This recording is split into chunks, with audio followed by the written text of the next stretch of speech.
Namastê. Auguste Comte, filósofo, fundador do positivismo, acreditava que a história avançava, subia do teológico para o metafísico e, finalmente, a fase científica.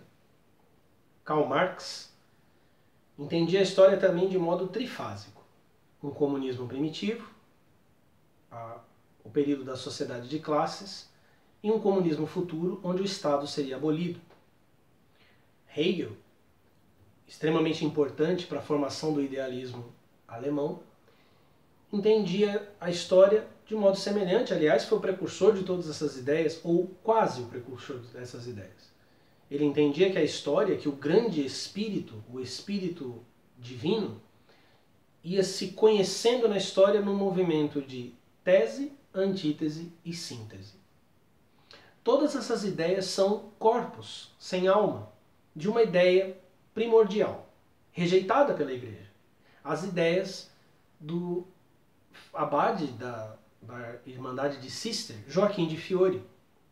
No século XII, Joaquim de Fiore, por meio de experiências místicas, teve uma revelação do mecanismo da história.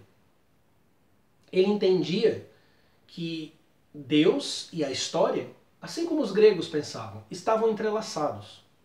Que a história se movia por meio da relação do tempo com a Trindade. E ele dividiu essa história em 3 períodos. Assim como mais tarde fariam sucessores dele. Esses 3 períodos eram chamados de o período do Pai, ou seja, um período de dureza, de servidão, a Idade do Filho, que era o período cristão, da Europa cristã, da história cristã, e um tempo vindouro, um tempo de liberdade, o tempo do Espírito Santo, em que todas as coisas seriam mudadas. Fiore acreditava que nessa época do Espírito Santo as 2 igrejas, a latina e a oriental, se reuniriam, e não apenas elas, mas também os judeus seriam trazidos para o seio da igreja. Fiore era um místico que se inspirava nas ideias dos movimentos monásticos da Igreja Oriental. Obviamente isso não caiu muito bem para a mentalidade racionalista e aristotélica da sua época. Fiore foi abafado e mais tarde algumas de suas ideias foram consideradas heréticas. Mas as ideias de Fiore jamais morreram. Elas alimentariam uma famosíssima ordem, conhecida por todos nós, a Ordem dos Cavaleiros Templários. Elas se estenderiam para dentro dos pensamentos dos franciscanos espiritualistas, de inúmeros movimentos dentro da própria Europa. Apareceriam depois no trabalho de Dante Alighieri, principalmente na Divina Comédia, onde ele chama Joaquim de Fiore de profeta, e alimentariam também o romantismo. Eu vou ler uma descrição de Joaquim de Fiore sobre as 3 épocas. O primeiro estado, a época do pai, foi o da servidão dos escravos. O segundo, o da dependência filial. O terceiro será o da plenitude da inteligência, será o da liberdade. O temor caracterizou o primeiro, a fé o segundo, a caridade marcará o terceiro.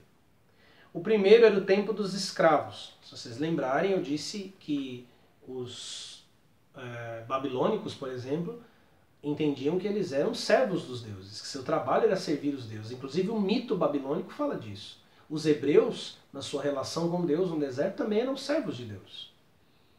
O segundo é o tempo dos homens livres, ou seja, a própria época de Fiore, a era cristã da Idade Média. O terceiro será o tempo dos amigos. O primeiro é o tempo dos velhos, o segundo é o dos jovens, o terceiro será o das crianças. O primeiro estava sob a luz estelar, ou seja, a luz das estrelas, era a era da noite. O segundo é o momento da aurora. O terceiro será o do pleno dia. O primeiro deu urtigas, o segundo dá rosas, o terceiro dará lírios.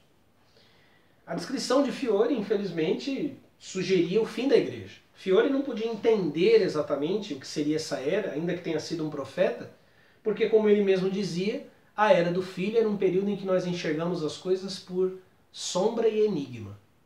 Por mais que Fiore tenha mergulhado na verdade, tenha trazido a compreensão que faltava, uma ideia que vai sobreviver ao longo das épocas, será entendida e distorcida e chegará inclusive a um famoso mago inglês, Aleister Crowley, que também dividirá a história em 3 períodos: o período da mãe, Isis, o período de Osíris, o pai do patriarcado, e finalmente a era da criança coroada, como Fiore disse, a Era de Horus. Não existe muita literatura sobre Joaquim de Fiore no Brasil, mas vou apresentar para vocês um texto de um dos maiores estudiosos de Joaquim de Fiore, que é Noele Dutra Rosato, Joaquim de Fiore, Trindade e Nova Era. É um livro um pouco difícil de entender, porque é um livro teológico. Ele não vai tratar tanto das 3 eras, mas do conceito de Joaquim de Fiore sobre a Trindade e das relações de Joaquim de Fiore com os judeus e com a Kabbalah. É uma leitura interessante que pode ajudar a compreender o que nós aqui da Teoses estamos propondo. Justamente essa manifestação do terceiro estado, da Era do Espírito Santo. Se vocês se lembrarem, quando eu li a parábola dos deuses contada pela Irmandade de Odin, nós também vemos um período ali de 3 fases.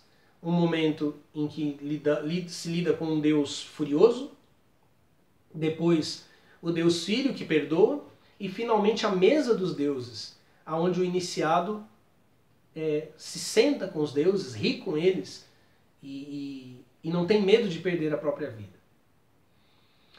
Se no passado os deuses estavam separados, a era cristã os reuniu. Foi necessário que o cristianismo e o paganismo se enfrentassem, mas agora nós entramos numa era de maturidade, onde os deuses reaparecem, ressurgem, na era do grande espírito, a era do pleno dia, a era dos lírios, não das rosas que, por mais que sejam belas, ainda têm espinhos. Não a era dos homens livres que podem aceitar ou rejeitar a Deus. A era dos amigos, daqueles que conhecem Deus, que conhecem os deuses. A era em que as 2 igrejas se unem. A era em que os judeus e a igreja também se tornam um só povo. Esse é o nosso trabalho. É isso que nós temos anunciado. Joaquim de Fiore será rejeitado nos seus pensamentos. A igreja vai perder a escatologia de Fiore e verá mais tarde, séculos depois, seus sacerdotes seduzidos pelo canto da sereia do comunismo, da teologia da libertação, e verá, justamente por se calar, justamente por rejeitar as erupções dessa era do Espírito Santo, a reforma protestante, o início de todas as revoluções, o início de todos os conflitos que a Europa viverá até os dias de hoje. Mas antes de falarmos disso, precisamos olhar justamente as erupções que a igreja não compreendeu, contra as quais ela lutou, os cátaros e templários. Estamos caminhando para o fim dos 52 dias. Namastê.